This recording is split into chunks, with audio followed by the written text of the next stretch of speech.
After high school, I decided to go to a private university at the request of my parents. It was a good time, but it didn't take me very far because after graduation I stayed at home, without a girlfriend and with debts that I will probably pay for the rest of my life.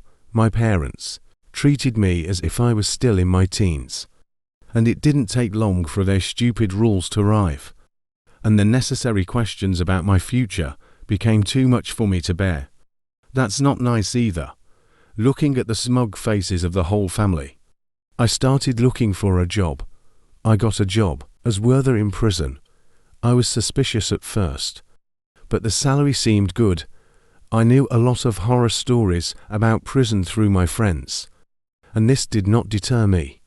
I had some moral concerns about working in a for-profit prison, but the money convinced me. When I researched the prison, I found out that the complex was built in the 50s.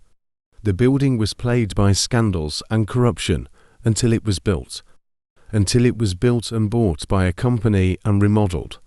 This place was in a twisted tentacle maze of pipe cellars and dead passages. It was worse for a few days when I imagined that these damp, unlit tunnels were plenty of fuel for nightmares at first, but at the same time, it was not so bad. I was afraid that the prisoners were from a different world from me, and that they knew about it. On my first walk, on the edge of the cell block, an American drug addict who shot at children with a car came up to me and spat blood on me, while I laughed and tried to wipe it off. Later I found out that he was HIV positive. The other staff members understood how difficult the first few days could be, so they talked to me and made sure I was feeling pretty good. As the day went on, I started to get to know the prisoners better, their culture, how they interact with each other, and that they are normal people just like me. I even got a little bored after a few weeks of chained routine. It was difficult to get in touch with other officers. I was concentrating on things around me. I noticed something strange in the conditions of this quiet, lonely place. The strength among the prisoners was mainly due to their social status, because they were in a gang, or they were able to physically stand up to others and decapitate most of them a few seconds. But there was a man in the courtyard who did not fit the picture. A man with a light tan complexion, grey hair, clean-shaven, silver hair, dressed like a company director, unlike other prisoners. Joel. He was lifting weights or playing basketball, walking fast in the garden, or doing something methodical at yoga training. Sometimes just looking at the clouds or writing on a small notebook that he always carried with him. I thought prisoners weren't allowed to buy pens, but something about this guy was keeping me away from me whenever I asked. Everyone immediately understood the very few things I was told. I was told that his name was Dave, and that you should stay away from him. There was no further information about this man. All the other questions were answered with vague answers at best, and with threats that were not very audacious at worst. At one point, someone upstairs told me not to care, and that I should stop asking questions that I knew I shouldn't ask. But my curiosity was so great that one day I waited until one of the computer terminals was no longer monitored and called him, but I couldn't find anything I was looking for. An ID card, a mobile phone number. It was as if that person didn't exist, which was quite a big achievement in our metadata-driven world. We've collected huge files on crimes, groups, connections, sexual habits and next of kin. But there wasn't even a date for Dave's arrival. Here I looked further ahead, and the more I investigated, the more alienated I became. It was a windy October day, grey and gloomy, plastic bags, dead leaves and debris were flying around October's courtyard, under the pretext of strolling. I went behind him alone with his notebook, and was stunned by what I saw. Dave had drawn a caterpillar with such skill as wind too. On the opposite side, a Carapace is depicted with the same artistic and scientific detail. Something about the way he was shuffling made it clear that he knew I was there. As I stood behind him I felt his electric Blue intelligent eyes light up in the back of my head are the captured states. Suddenly, there was a leap in time. What had happened?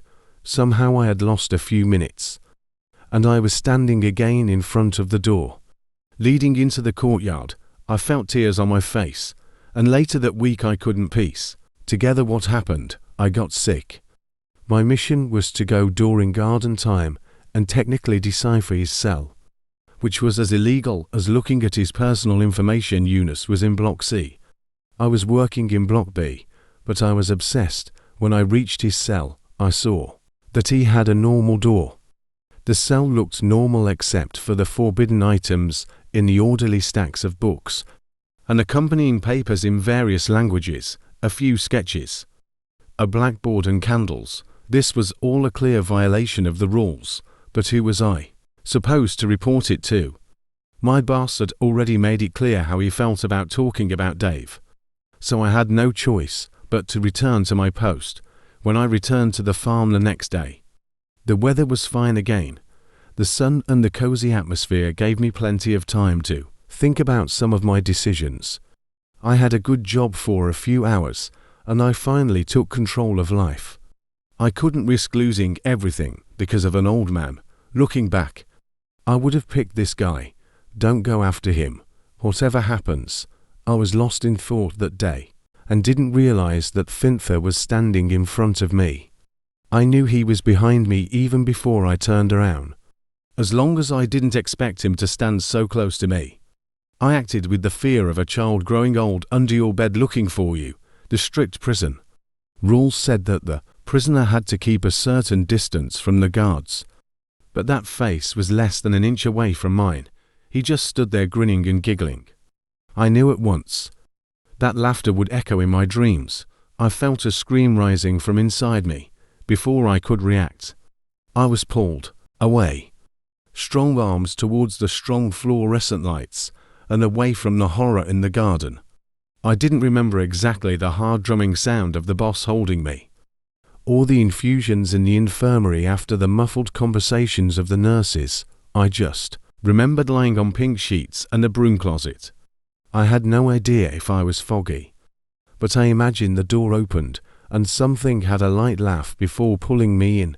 When I woke up, I immediately called my worried parents and muttered something about dizziness. When I was finally able to walk and came home, I found a torn yellow notepaper in my bag. When I compared this drawing to the bedroom in my parents' house, it was a drawing of me walking on my bed at home.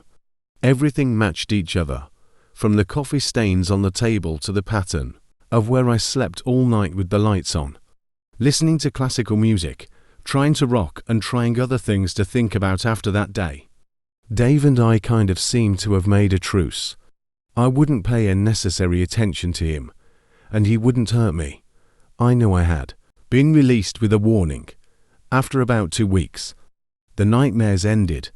I moved into a new apartment and even met a new girl. Life seemed to be returning to normal until one day I got a new prisoner. He was arrested at the age of 19. I'm not going to say the reasons for this because it was very brutal. Yes, he was diving with a wild, fierce look in his black eyes. He was determined and had made it clear that no one should come near him. A few minutes later he found that his first victim was Dave. The newcomer went to Dave and took the pen out of his hand. All the guards were running with his hand to save the noisy boy from himself, which was funny in a way, if it hadn't been for the look in Dave's eyes. He reminded me of a man who found a fly in his soup and decided whether he wanted to do it or not. That night, again, eat or not storm, everyone was nervous. The pleasant atmosphere we had experienced before had disappeared.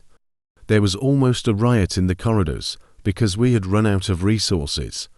There were sounds of angry prisoners having animals and hitting the bars. 3 fighters had already been cancelled.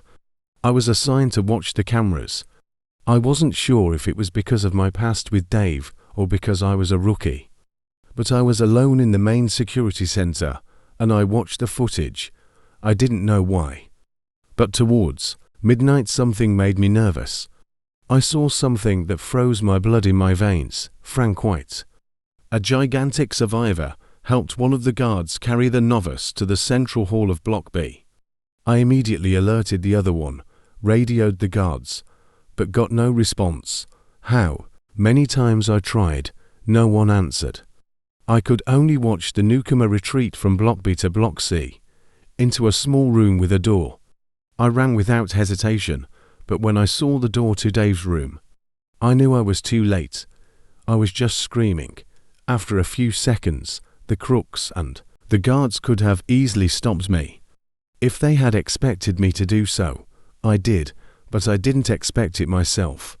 I took the key from my colleague Dave's hand, and he looked at me with a confused expression, as if I was a dog that wanted to run into the room and cuddle. I would never forget what I saw. When I pushed the door open, I saw that all that was left of the newcomer were red dots on the sides of Dave's mouth. He said yes. I looked up and smiled. I was working on a new sketch. I was left that evening. I went through this process in a dazed state, and I didn't even have the slightest strength to fight. I came back that I could never leave. And I stayed away from the building. Now I had a job in a bar. My friend was leaving me martini remnants until I finally drank enough to sleep. But sometimes I'm still waiting, crying for goodbye. See you in other stories.